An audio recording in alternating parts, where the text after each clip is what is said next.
이번 시간에는 종교 음악에 대해서 알아보도록 하겠습니다. 한국의 종교는 굉장히 다양합니다. 신흥 종교까지 따지자면 그 종교의 수를 헤아릴 수 없겠죠. 그러나 대표적인 종교로서는 불교, 유교, 무속이 있습니다. 물론 유교가 종교냐 하는 데는 논쟁이 있습니다만은 그래도 조상들에게 제사를 지내고 있기 때문에 우리가 유교의 하나로서 포함시키고 있기도 합니다. 그래서 우리가 한국에서 전통적으로 전래되어 내려오는 그런 불교라든지 유교, 무속에는 다 의식이 수반되고 있고 그 의식에 수반되는 음악으로서 종교 음악이 대표적입니다. 우리나라의 대표적인 종교 음악, 불교에는요, 범패라고 하는 의식 음악이 있고요. 그리고 유교 의식에는 종묘나 사직의 제사의 하나로서 제례악이 연주되었습니다. 그리고 무속 음악으로서 굿 음악이 있는데요. 이렇게 우리나라는요, 불교, 유교, 무속을 통해서 다양한 전통 음악을 전승해 오고 있습니다. 이제 무속 음악을 감상하실 텐데요. 무속은 샤만입니다. 물론 샤만이라고 하는 것은 비과학적이기 때문에 과거에는 그 봉건 사회에서도 탄압을 받았고요.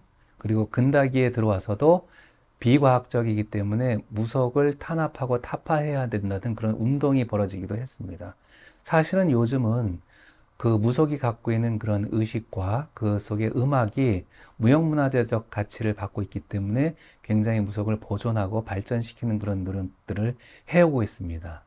그 무속에 그 층위가 있습니다. 굉장히 그 국가에서 행하는 그런 무속도 존재하고 있고요. 지방 단위로 하는 그런 무속도 있고 마을 단위로 하는 무속도 있고요. 그래서 그런 넓은 의미로 그런 무당굿도 존재하고 있고 경을 통해서 그런 그 의식을 행하는 판수들의 독경 소리도 무속음악에 들어갈 수가 있고요. 그리고 무엇인가를 기원하고 바라기 위해서 우리가 농악을 치거나 또는 초라니라고 하는 그런 초라니패라고 하는 패거리들이 하는 고사 이런 것도 다 무속이라고 할 수 있습니다만은 오늘날에는 크게는 무당국과 판수의 독경 소리 정도를 무속음악 범주에 넣기도 합니다. 그리고 무속음악은 또 지역에 따라서 또 다양한 무속음악의 양식들이 존재합니다. 서울 지역의 무속도 있고요. 서도 지역의 무속도 있고 남도 지역 무속, 그 다음에 동부 지역의 무속. 한국은 그 태백산맥 줄기를 따라서 동부, 서부로 나눌 수가 있고 동부 지역을 우리가 태백산맥 그 동쪽 지역을 의미한다고 할 때 동부 지역에도 또 그들 나름의 그런 무속이 존재하고 있고 또 제주도 지역에도 제주만의 그런 특별한 무학이 있습니다. 그리고 우리가 민요를 살펴볼 때 배웠던 그런 토리라고 하는 개념을 도입을 한다면은요, 북쪽 지역의 그 경기도 황해도 지역의 그런 그 무속음악은 또 경서도리권의 무학. 그 다음에 전라도 충청도 지역은 이제 시나위가 주요하게는 육자배기 토리를 많이 사용하고 있기 때문에 육자배기 토리권의 무학. 그 다음에 경기도 경상도 지역에는 매나리 토리를 많이 쓰기 때문에 매나리 토리권의 무학. 이렇게 구분하기도 합니다. 경서 토리권이나 시나이 무속 그 육자배기 토리권에서 사용되는 그런 무속음악에는요, 대금피리, 해금 같은 선율악기도 쓰고 북장구, 꽹과리, 징, 바라 같은 타악기를 섞어 쓰는데 매나리 토리권이나 제주도 지역의 무속음악에서는요, 장고, 징, 꽹과리, 북, 바라 같은 타악기만 사용합니다. 그러니까 이 지역에 따라서 동원되는 그런 악기도 차별된다 이렇게 말씀드리고 있습니다. 근데 무가만 얘기한다면 무속음악에서 기악과 성악이 존재할 수 있고 그 성악을 우리가 이제 주요하게 무당이 노래 부르는 무가라는 말로 표현을 하는데 그 무가는 또 마찬가지로 토리를 붙여서 뭐 창부타령, 탕부차령 토리형 무가, 뭐 육자배기 토리형 무가, 매나리 토리형 무가 이렇게 또 이야기하기도 합니다. 그리고 이제 물론 당연히 평안도 지역에서는 수심가라고 하는 대표적인 민요의 악조를 사용하기도 하고요. 황해도 지역에는 사년불이라고 하는 민요가 이제 주요한 그런 그 악조로 사용이 되기도 합니다. 전라도 지역에서는 당연히 육자배기 토리에 무가가 많이 쓰이겠죠. 그래서 무속음악이 한국의 민중 기층들의 그런 그 음악 특성을 다 반영하는 매우 중요한 토대 음악이라고 우리가 설명할 수 있겠습니다. 한국의 무속음악 너무 많거든요. 그래서 우리가 그 무속음악을 다 들어볼 수는 없습니다만은 무형문화재로 지정된 진도 씻김꽃 중에서 한 대목을 감상해 보도록 하겠습니다.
네, 진도 씻김꽃 잘 감상하셨나요? 이 씻김이라고 하는 것은요, 씻는다는 뜻입니다. 전라남도 진도 지역에서 천도국으로, 천도 의식으로 행하는 굿인데요. 돌아가신 사망한 분을 우리가 망자라고 하는데, 망자가 극락 왕생하기를 비는 그런 무속 의례가 됩니다. 그래서 망자를 상징하는 어떤 신체를 만듭니다. 그래서 그 만든 신체를 이승의 원한이나 그 아쉬움을 가지고 우리가 저승으로 가는 것이 아니라 그 모든 것을 씻어서 저승에 편하게 가실 수 있도록 하는 의례로서 굿을 하게 되는 것입니다. 특히 여러분들이 보는 동영상 중에는 긴 천을 가지고 그 망자를 저승으로 보내는 의식을 보실 수 있었을 텐데요. 그 길을 닦는 겁니다. 저승으로 가는 길을. 그래서 이 의식을 통하면 죽은 자를 우리가 극락왕생 하도록 빌 뿐만이 아니라 산자를 위로하는 것입니다. 죽은 자와 산자를 모두 위로하는 이 굿 속에는 정말 다양한 형태의 음악이 존재하고 있다. 그 음악을 통해서 우리가 치유받는 그런 모습을 여러분들이 저와 함께 감상하셨습니다. 네, 다음으로 넘어가서 불교 음악을 감상해 보도록 하겠습니다.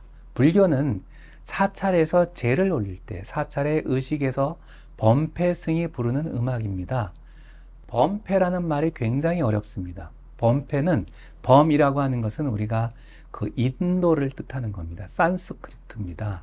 그리고 패는 노래라는 뜻입니다. 그래서 인도 소리죠. 인도 소리라고 하는 것은 불교가 인도에서 형성이 돼서 중국을 통해서 한반도로 전래됐을 때 그런 그 모든 그 전래의 경과를 한마디로 응축해서 담아낸 말이라고 할 수 있습니다.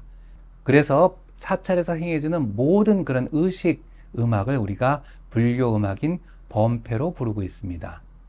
보통 범패를 부르는 특별한 승려들이 있습니다. 전문적인 소리를 부를 수 있는 승려를 우리가 범패승이라고 하고요.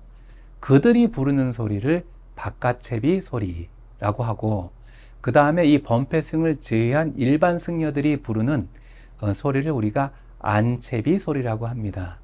그래서 안채비 소리는 일반적으로 경 읽는 소리가 많고요. 바깥채비 소리는 헛소리 또는 짖소리라고 해가지고 주요하게 범패승이 부르게 됩니다. 오늘 감상해 보실 음악은 짖소리입니다.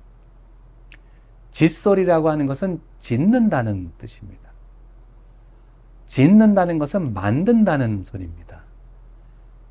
우리가 들으실 음악은 극락도사라는 음악인데요. 나무 극락도사 아미타불이라는 말을 줄인 겁니다. 이 말만을 가지고 이거를 몇십 분을 부르는 거예요. 그러니까 하나의 한자말 하나를 어떻게 만들어내야 그 소리가 형성될 수 있을지 여러분들이 생각할 수 있을 것입니다. 그러면 동희 스님께서 부르는 짖소리 극락도사 한번 먼저 감상하도록 하겠습니다.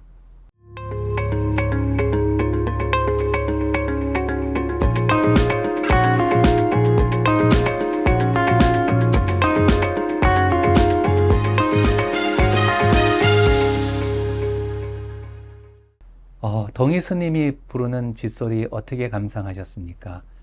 부처님을 부르면서 우리에게 자비를 베풀어 달라는 의미를 담아내는 것입니다. 굉장히 종교적인 의미를 담아내고 있죠. 짖소리라는 게 굉장히 긴 소리, 지어서 만들어내는 소리라고 말씀을 드리지 않았습니까? 그래서 규모도 크고 장엄합니다. 그리고 이거는 전문적인 범패승이 부를 수밖에 없게 되는 것이죠. 네, 마지막입니다. 이제 종교음악으로 유교음악이 남았는데요. 국가 규모의 제사 의식에서 사용되는 제례음악이 바로 유교음악이 되는 것입니다. 이 제례가 큰 규모라고 한다면 우리가 대사로서 종묘, 사직의 제례가 있고요. 그거보다 좀 낮은 단계의 중사로서 문묘의 제례가 있게 됩니다. 우리가 대사에서 사용되는 그런 제례음악으로서는 종묘 제례악이 있는데요.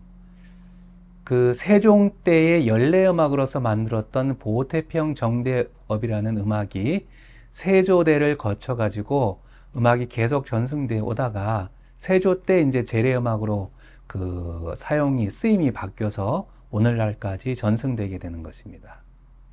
그리고 사직과 문묘 제례악은 중국 송나라 때 전해진 악을 토대로 한국화시켜서 향악화시켜서 오늘날 그 전통을 이어오고 있다고 할 수 있습니다.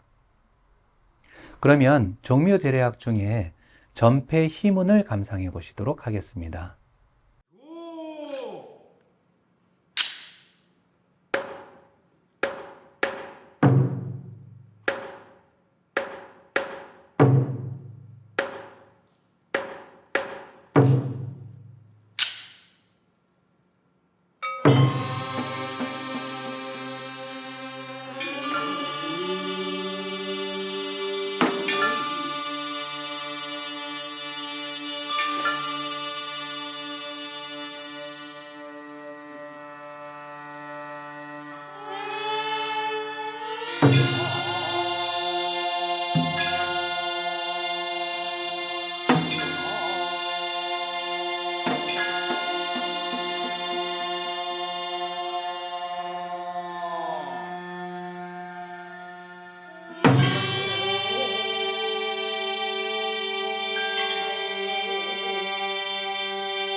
여러분들 전폐의 희문을 감상하셨을 텐데요.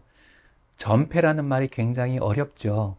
전폐는 예물인 비단을 올리는 것입니다. 비단을 올린다는 것은 굉장히 숭고한 행위죠. 조상들에게 정말 조상들의 은덕을 감사하지 않으면 비단과 같은 귀중한 물건을 올릴 수가 없어요. 그래서 전폐, 즉 비단을 올리는 절차에 사용되는 희문이라는 뜻으로 전폐희문이라고 우리가 부르고요. 전폐희문은 세종 때 만들어진 보태평이라고 하는 연례악이 세조 때 제례악으로 바뀌었을 때 그 제례악으로 바뀐 음악 중에 하나의 곡입니다. 조상들이 패백을 받고 기뻐하기를 바라는 그런 마음을 담아서 연주하는 것입니다. 굉장히 아정하고 우아하고 그러나 죽은 자들을 흠양하는 뜻으로 올리는 음악이기 때문에 평소에 연주하는 음악과는 조금 다른 느낌을 받으실 수가 있었을 겁니다. 네.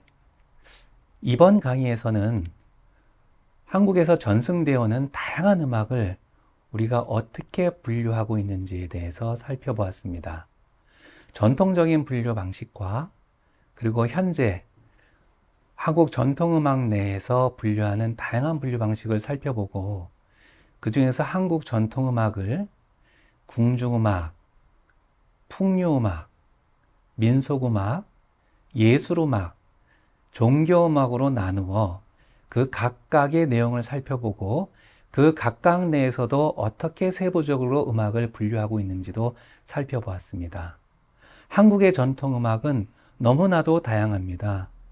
사실 이번 강의에서 창작음악에 대한 말씀을 여러분들에게 드리지 못했는데요. 20세기 이후에 과거의 한국 전통음악을 토대로 해서 너무나도 다양한 창작음악들이 창작되었습니다. 여러분들 한국 전통음악 어떻게 들으셨고 어떻게 감상하셨나요? 여러분들 한국 전통음악에 많이 다가가는 길, 그 음악을 많이 여러분들이 듣고 감상하고 느껴보는 것입니다. 그게 시작점이 될 것입니다. 오늘 이 강의 여기서 마치도록 하겠습니다. 고맙습니다.